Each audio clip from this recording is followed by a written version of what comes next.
गलती हो चुकी है उसमें तो कुछ चेंजेस नहीं कर सकते हैं। जो प्रेजेंट है और फ्यूचर है उसमें वो सेम गलती रिपीट ना हो, वो भी हमें चेक करना है। अगर हमारी बात करें तो हमारा वीकेंड तो अच्छा नहीं गया था।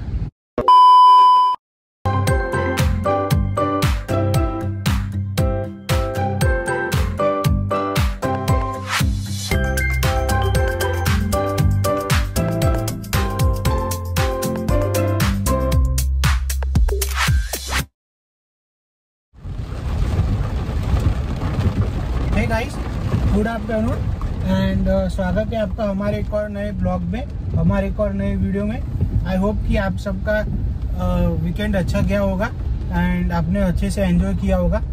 अगर हमारी बात करें तो हमारा वीकेंड तो अच्छा नहीं गया था। हमारा वीकेंड फ्राइडे नाइट से ही बेकार गया था। उसका कारण क्या है मैं आपको बताता हूँ कि अभी उसका रीज़न है कि हमारी जो डील हुई थी वो कुछ रीज़न की वजह से हमें वो कैंसिल करनी पड़ी। जहाँ पे मैंने प्रीवियस वीडियो में बताया था कि हमारी एक जगह पे फाइनलाइज हो चुका था, हमारा एक जगह पे फाइनल कमिटमेंट हो चुका था, फाइनल डील हो चुकी थी। बट कुछ ऐसा रीज़न आ गया, कुछ ऐसी सिचुएशन आ गई जहाँ पे हमें वहाँ पे मना करना पड़ा। सो आज हम लोग उसके बारे में डेफिनेटली बात करने वाले हैं। एंड अगर हम लोग बात करें तो आज अगर हम लोग बात करें तो अभी कुछ टाइम हो रहा है अराउंड 9:17 एंड अभी वेदर कंडीशन फिर से बारिश वाली हो चुकी है। सो आप लोगों ने देखा होगा तो अभी दोपहर के बाद बारिश स्टार्ट हो चुकी है। सो यही रीज़न है, अभी धीरे धीरे पानी भरना स्टार्ट हो जाएगा अगर ये कंटिन्यूस रहती है तो। और ब्लॉग स्टार्ट करने से पहले आज आपके साथ दो चीज़ें डिस्कस करनी है। फर्स्ट, एक पॉजिटिव न्यूज़ है और दूसरा नेगेटिव न्यूज़ है। So let's start with the positive news. So आपके लिए खुशखबरी भी है कि हमारे जो इंस्टाग्राम का हैंडल है उसमें हमने सक्सेसफुली 12,000 फॉलोअर्स अचीव कर ली है। ये हमारा अचीवमेंट हो गया।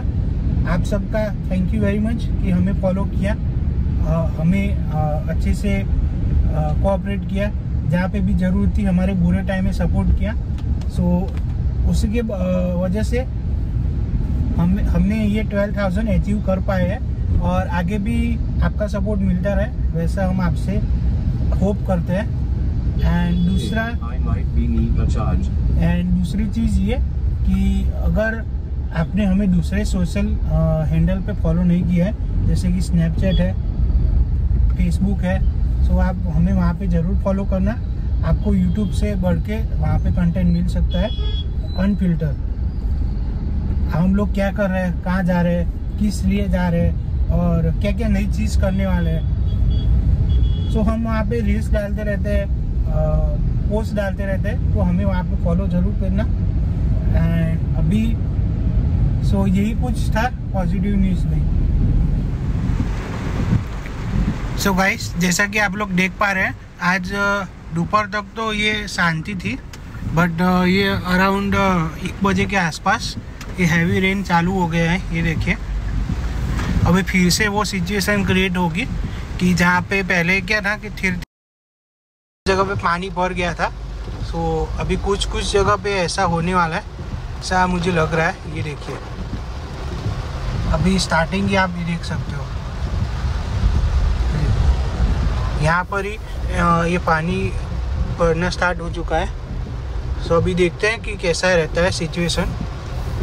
और ये पानी भर जाता है तो हमें पता ही नहीं चलता है कि कौन सी जगह पे गड्ढा है, कौन सी जगह पे नहीं है। सो हमें आगे वाली कार पे ही देख के चलाना पड़ता है। और अगर बाई चांस आप गिर गए खड्डे में सो कमर दर्द पक्का है। सो आप ध्यान से चलाना, वेदर आप 2 व्हीलर चला रहे हो या फिर 4 व्हीलर में हो। यहाँ पे किसी एक व्हीकल के बारे में बात नहीं हो रही है, सभी के बारे में बात हो रही है। सो जैसा आपका व्हीकल हो, जैसी आपकी कार की कैपेसिटी हो, उस हिसाब से चलाइए।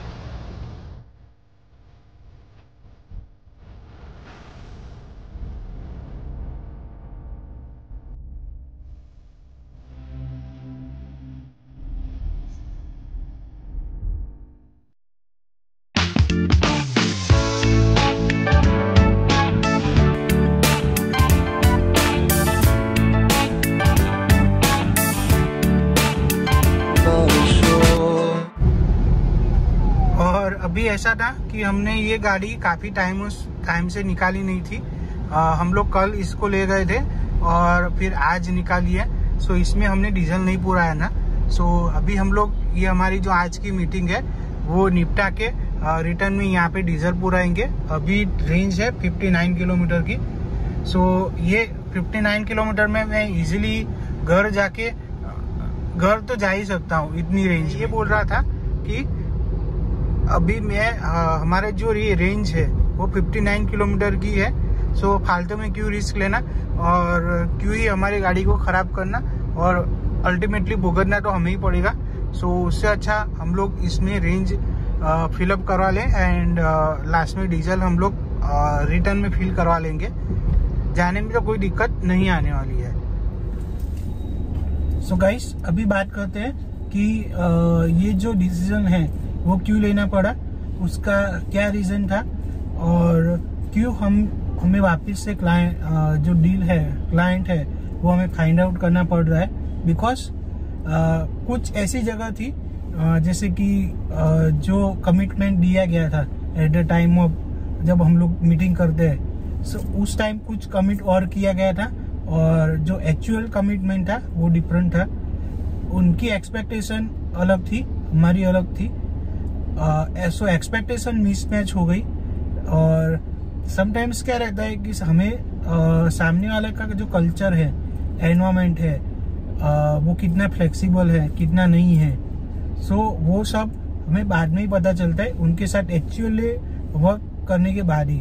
सो हमें ये पता चला कि वो सही नहीं था। सो वो एक रीज़न हो सकता है। सो इसलिए हमें ये डिसीजन लेना पड़ा कि we will not go ahead further and we will not work with each other anymore. So that is why हमें ये दूसरा फाइन करना पड़ेगा। तब तक के लिए हमारे यहाँ कुछ मीटिंग्स चल रही है। हम लोग एक्सपेक्ट कर रहे हैं कि हमारा जो पास्ट एक्सपीरियंस हुआ है वो ना हो, वो फिर से रिपीट ना हो। जो गलती हो चुकी है उसमें तो कुछ चेंजेस नहीं कर सकते। जो प्रेजेंट है और फ्यूचर है उसमें वो सेम गलती रिपीट ना हो, वो भी हमें चेक करना है। सो यही रीज़न था कि हमें क्यों ये देखना पड़ा। सो अभी बात करते हैं कि हमारी तरफ से जो गलती हुई है और जो उनकी तरफ से भी जो गलती हुई है वो क्यों हुई, हमारा कहाँ पे लेक हो गया, आप कहाँ पे हमने ये गलती कर दी, कहाँ पे हमने ये चेक नहीं किया।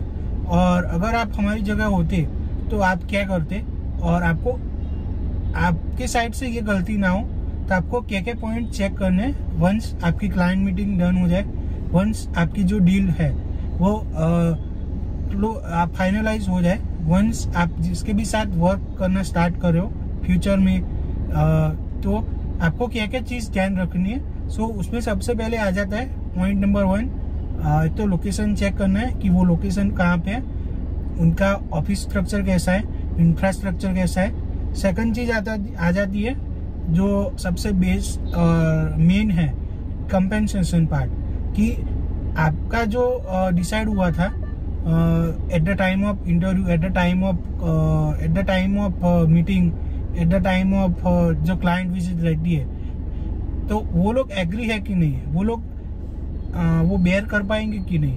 थर्ड पॉइंट आ जाता है कि आपका उनकी सोशल मीडिया प्रेजेंस कैसी है। सोशल मीडिया प्रेजेंस मीन्स उनके रिव्यूज़ कैसे है, उनका एम्प्लॉय का क्या सोचना है, उनका वर्किंग स्टाइल कैसा है, उनका कल्चर कैसा है, एनवायरनमेंट कैसा है। और अगर बात करें तो जो आजकल जो प्लेटफॉर्म्स रहते हैं जैसे कि गूगल पेज के रिव्यूज़ है, एम्बिशन बॉक्स है, ग्लास डोर है, ऐसे कई पोर्टल्स है जहाँ पे आपको कंपनीज के डिफरेंट रिव्यूज़ मिल जाएंगे। अगर आपको कहीं पे भी ऐसा दिख रहा है कि कंपनी का कोई भी नेगेटिव पॉइंट दिख ही नहीं रहा है, या तो फिर क्लाइंट का कोई वीक पॉइंट दिख ही नहीं रहा है, तो उसका मतलब ये हुआ कि कुछ गलत है।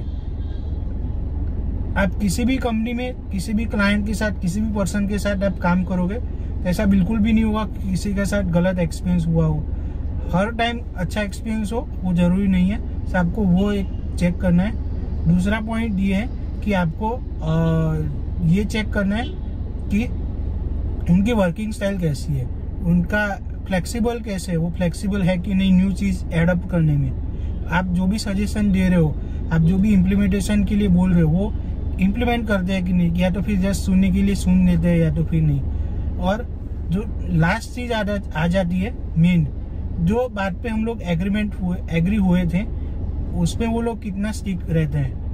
वो एग्री और डिसएग्री होते रहेंगे, बिकॉज सभी पर्सन है, so person wise thinking process अलग रहता है, पर्सन वाइज थिंकिंग मेथड अलग रहता है। हो सकता है कि उनका सोचना अलग हो, आपका सोचना अलग हो। सो इस केस में आपको ये मेक श्योर करना है कि उनकी थिंकिंग प्रोसेस और आपकी थिंकिंग प्रोसेस सेम हो, बिकॉज आपकी अलग होगी और उनकी अलग होगी तो डिफरेंस ऑफ ओपिनियन हो जाएगा, एंड वो फिर ईगो मैटर में चला जाता है। सो ये सारी चीज आपको ध्यान रखनी है, एंड उसके बाद ही आपको डिसाइड करना है कि ये सही है कि नहीं, ये पर्सन सही है कि नहीं, ये कंपनी सही है कि नहीं, ये क्लाइंट सही है कि नहीं। सो आपको ये इजी रहेगा। सो अभी बात आ जाती है कि ये सब क्यों जरूरी है चेक करने के लिए, ऐसा क्या है, क्यों करना चाहिए। बिकॉज आप जहाँ पर भी जा रहे हो विजिट करने के लिए, आप जहाँ पर भी जा रहे हो कंपनी विजिट के लिए, आप कहीं भी जा रहे हो इंटरव्यू देने के लिए, आप कहीं भी जा रहे हो ब्रांड के साथ डील करने के लिए।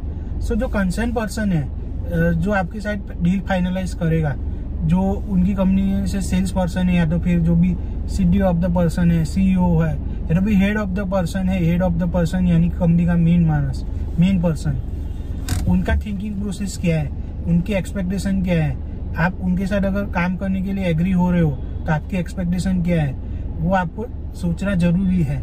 आपका थिंकिंग प्रोसेस क्या है, आपका जो कमिटमेंट आपको दिया गया है वो फुलफिल हो रहा है कि नहीं हो रहा है, उनका परचेस पावर कैसा है, वो परचेस कर पाएंगे कि नहीं, कल्चर कैसा है, वर्क एनवायरनमेंट कैसा है, फ्रीडम आपको मिल रही है कि नहीं डिसीजन मेकिंग के लिए।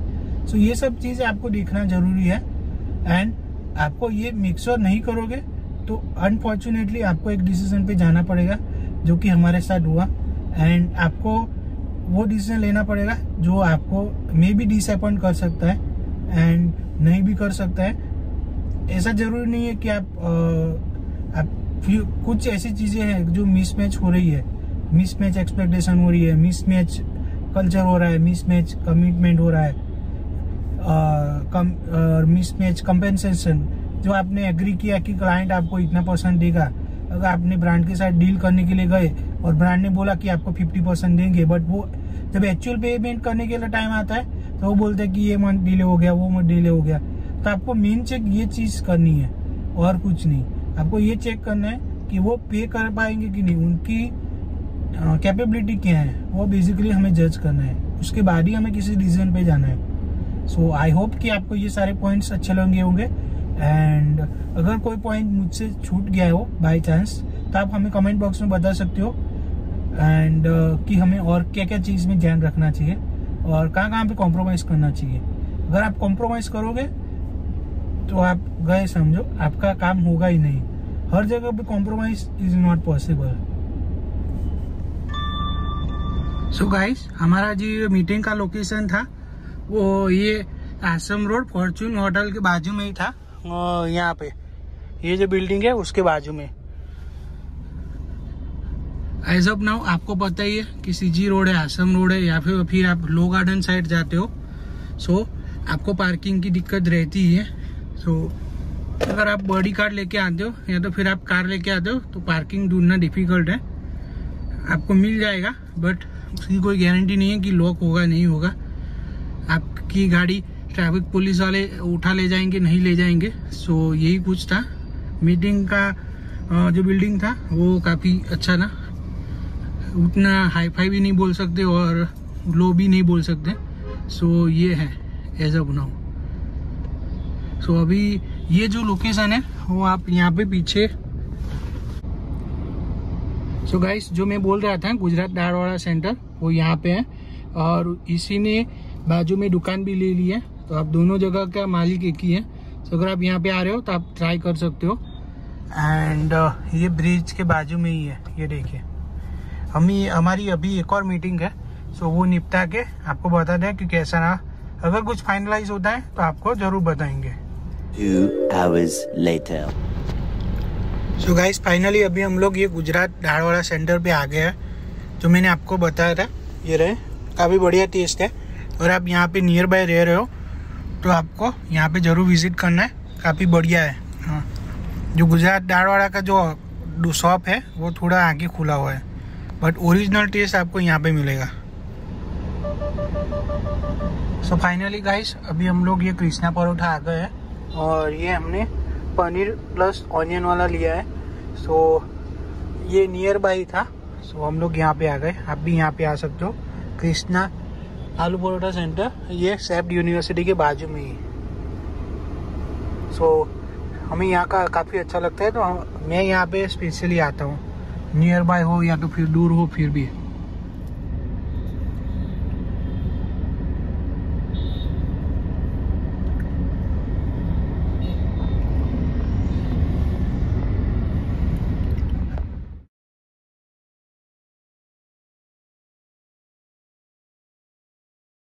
Later that same evening. So guys ये देखिए, यहाँ पे खड़े खड़े ये गाड़ी में पंचर हो गया, ये टायर में, ये देखिए हवा कम लग रही है। सो अभी देखते हैं कि क्या होता है, हवा कम है कि पंचर है, दोनों में से जो भी है हम लोग कराना पड़ेगा अभी।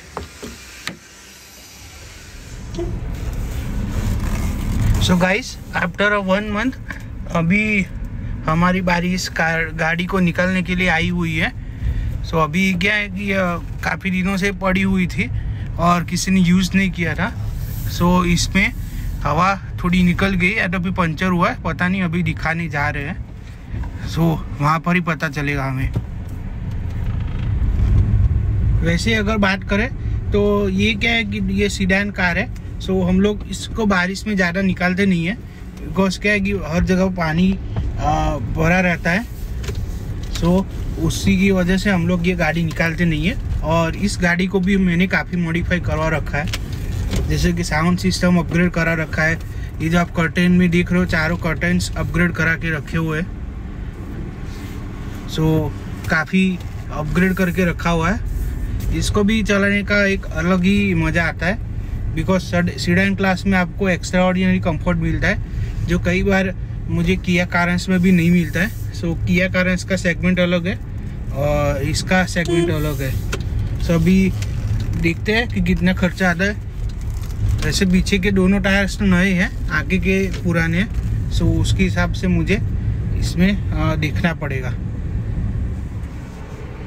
सो गाइस ये जो आप प्लेस देख रहे हो, यहाँ पे हम लोग जनरली पंचर करवाते हैं, ये तिरुपति के बाजू में। और उधर से आ रहे हो तो ये जो इंडियन ऑयल का पेट्रोल पंप है उसके एग्जैक्ट बाजू में ही है, पीछे की साइड। सो इनका काम अच्छा था, ये बड़ी गाड़ी से लेके छोटी गाड़ी से लेके बड़ी गाड़ी जैसे कि ट्रक, बस, इवन जेसीबी तक भी ये लोग पंचर करते हैं। चार्जेस व्हीकल टाइप के हिसाब से होगा। सो इनकी सर्विस अच्छी लगी, अब यहाँ पे आ सकते हो। सो भाई साहब ये देख रहे हो रेंज, अभी सिर्फ और सिर्फ 13 किलोमीटर की रह गई है। हमें मौका ही नहीं मिल रहा था कि फ्यूल पूरा है। अभी फाइनली हमारे यहाँ ये भारत पेट्रोलियम करके है, वहाँ पे हम लोग पुरवाते हैं, ये हमें बीच में पड़ता है। सो अभी यहाँ से डीजल पुरवाते हैं और फिर निकलते हैं, क्योंकि रेट तो सेम ही है। देखते हैं कि क्या रेट है यहाँ पे।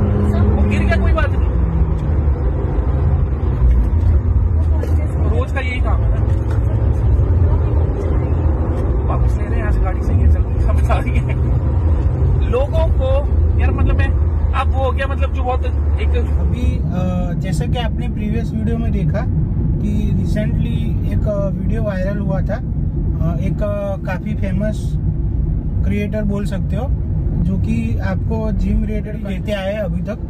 एंड उनका वीडियो बेसिकली ये है कि वो हाई स्पीड पे किसी कार को भगा रहे हैं और उनके साथ एक फीमेल बैठी हुई थी।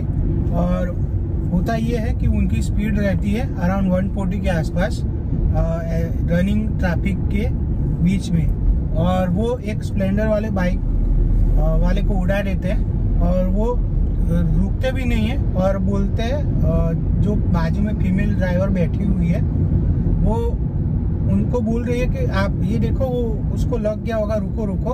तो वो क्या बोलते हैं, आंसर क्या देते हैं कि ये तो होता रहता है, हमारा रोज का है। सो मुझे आपको ये बोलना है कि आप ऐसे रोज ठोकते रहते हो लोगों को, आपको किसी की जान की कीमत है कि नहीं है। सो उसी के फेवर में जो फरीदाबाद पुलिस है, उन्होंने लेट तो लेट बट आखिर में एक्शन लिया। उनका जो लाइसेंस है वो कैंसिल करने की नौबत आ चुकी है। आई थिंक वो हो गया होगा। एंड ऐसा सुनने में आया कि उसको बेल भी मिल गया है। सो मुझे ये समझ नहीं आ रहा है कि एक तो फरीदाबाद पुलिस से ये क्वेश्चन है कि आपने एक्शन लेने में इतना लेट क्यों कर दिया। दूसरी बात, आपको पता था कि ये वीडियो वायरल हुआ है तो आपको इमीडिएटली एक्शन लेना चाहिए था, जो भी आप वेरीफाई करते हो अपने सोर्सेज के साथ। तीसरी बात, ये जो डीलर्स है, अभी ये जो कार उसके नाम पे थी नहीं, तो मेरा मानना ये है कि आपकी वजह से किसी और की जान जा सकती थी, आपकी वजह से किसी और की जॉब जा सकती थी। वो वहाँ पे वर्क कर रही थी, मे बी वो टेस्ट ड्राइव के लिए दिए होगी गाड़ी। आप कंपनीज आपके ऊपर भरोसा करके आपको कार देती है टेस्ट ड्राइव के लिए और आप उसका ऐसा मिसयूज कर रहे हो, सो वो गलत चीज है। सो वो नहीं होना चाहिए था। दूसरी चीज ये गलत हुई कि अभी जो ऑटोमोबाइल्स कंपनी है, अभी इस इंसिडेंट की वजह से किसी के ऊपर भी ब्लाइंडली ट्रस्ट नहीं करेंगे और उनको स्ट्रिक्टली बोल देंगे कि आप 100 से ज्यादा आप नहीं चला सकते हो। सो मेरी एक रिकमेंडेशन रहेगी ऑटोमोबाइल कंपनी से कि आप जब भी टेस्ट ड्राइव के लिए व्हीकल किसी को भी एलोकेट कर रहे हो, कोई भी फीमेल एम्प्लॉय हो, मेल एम्प्लॉय हो, आप जो भी कस्टमर है उनसे साइन करवा दीजिए एक एग्रीमेंट पे, या तो फिर डिस्क्लेमर बोल दीजिए कि आप इस स्पीड से ज्यादा नहीं चला सकते हो। आप एक भी टेस्ट, आपको जो भी टेस्ट करना हो वो आप खुद की गाड़ी पे कीजिए, किसी और की गाड़ी पे मत कीजिए। अगर अदरवाइज आप करते हो तो आपको ये फाइन लगेगा या तो फिर जो भी खर्चा आएगा वो आपको बेयर करना पड़ेगा। सो ऐसा डिस्क्लेमर या तो फिर आप एग्रीमेंट बना के या तो फिर कोई भी पेपर वर्क करके उसी टाइम साइन करवा दीजिए, तो जब जो भी इंसिडेंट होता है वो आपके ऊपर नहीं आएगा। सो ये जो कंपनी की कार थी वो फॉक्सवैगन कंपनी की कार थी। सो वो इंसिडेंट आपको बताना था कि वो कितना केयरलेस ड्राइव कर रहा था वो बंदा जो भी था वो। सो एज ए ऑडियंस मैं आपको ये नहीं बोल रहा हूँ कि आप किसी को भी फॉलो करो ना करो, आप उस पर्सन को फॉलो करो जो आपको अच्छा गाइडेंस देता हो, अच्छी एडवाइस देता हो, आपको अच्छे से इन्फ्लुएंस करता हो। ऐसे मैंने कई क्रिएटर्स देखे हैं कि जो हाई स्पीड पे ड्राइव करते हैं, और मैं नाम नहीं लेना चाहता, बाकी काफी लोगों को पता ही है कि वो कौन है। फॉर्च्यूनर वाला मैंने वीडियो देखा था, उसमें उसने ड्राइव किया है 140 तक 150 तक हाईवे पे, रनिंग बिजी हाईवे है उसकी बात कर रहा हूँ मैं, एक्सप्रेसवे की बात अलग है, बट उसमें भी स्पीड लिमिट रहती है। एक दूसरा बंदा है, एक किया सेल्टोस वाला है, वो भी अपनी कार को 150-160 तक चलाता है। और एक और बंदा है जो BMW लेके घूमता रहता है और उसने टेस्ट करने के नाम पे अपनी BMW भगाई हुई है 190, 185। सो ऐसा बिल्कुल भी नहीं होना चाहिए। सो अभी आप लोग मुझसे पूछोगे कि इस इंसिडेंट में हम उस सेल्स रिप्रेजेंटेटिव गर्ल को इंसाफ कैसे दिलाए। उस जो स्प्लेंडर वाले भाई थे वो गिर गया था, उसको इंसाफ कैसे दिलाए। उसको कुछ मेजर इंजरीज आई होगी कि नहीं वो भी हमें पता नहीं है। वो जो वीडियो बना रहा था पीछे वो बंदा भी छुप गया है रजत दलाल के डर की वजह से। सो इस केस पे आप कैसे सपोर्ट कर सकते हो। आप कैसे उन लोगों को डाउन कर सकते हो। तो आपको सबसे पहले ये चीज करनी है कि रजत दलाल जैसे जो क्रिएटर्स है, जो क्रिमिनल माइंडसेट रखते हैं, जो अपने आप को उस लेवल पे लेके चले गए कि हम तो अभी बड़े हो गए, हमारा कुछ कोई भी नहीं बिगाड़ सकता है, फिर चाहे वो प्रशासन हो या तो फिर पुलिस डिपार्टमेंट हो, या हम कुछ भी करेंगे तो हमारा कुछ भी नहीं बिगड़ेगा। सो उस केस में आप एक चीज कर सकते हो, आप हर जगह से उनको अनफॉलो कर दो। आप यूट्यूब में अनसब्सक्राइब कर दो, इंस्टाग्राम में अनफॉलो कर दो, स्नैपचैट में अनफॉलो कर दो, फेसबुक में अनफॉलो कर दो। सो उनकी जो ताकत है वो उनके फॉलोअर्स है, आप उनको फॉलो ही मत करो, उनको बढ़ावा ही मत दो। सो ऐसे रजत दलाल जैसे क्रिएटर खड़े ही नहीं होंगे, ऐसे रजत दलाल जैसी आर्मी खड़ी ही नहीं होगी, उनको बढ़ावा ही नहीं मिलेगा। आज वो स्प्लेंडर वाला भाई था, हो सकता है कि कल आप हो सकता है कि आप भी के फैमिली मेंबर में से कोई हो सकता है कि आपका खुद ही क्यों ना हो, आपकी बारी भी कभी भी आ सकती है। ऐसे लोगों की वजह से जो रेकलेसली ड्राइव कर रहे हो, जो केयरलेसली ड्राइव कर रहे हो, जिसको एक पर्सन की लाइफ की बिल्कुल भी कदर ना हो। सो आप ऐसे सपोर्ट कर सकते हो, आप ऐसे इंसाफ दिला सकते हो। सो एज अ ऑडियंस ये आपके हाथ में है कि आप कैसे लोगों को फॉलो कर रहे हो, कैसे लोगों को सब्सक्राइब करो, किससे इन्फ्लुएंस हो रहे हो। सो आप ये मेक श्योर जरूर करना कि हमें ऐसे लोगों की जरूरत नहीं है, हमारे देश को ऐसे क्रिएटर्स की जरूरत नहीं है जो हार्मफुल हो पब्लिक के लिए, जो हार्मफुल हो हमारी गवर्नमेंट के लिए। ये ऐसे डिजर्व नहीं करते हैं, उनको सुधारना कई बार जरूरी हो जाता है।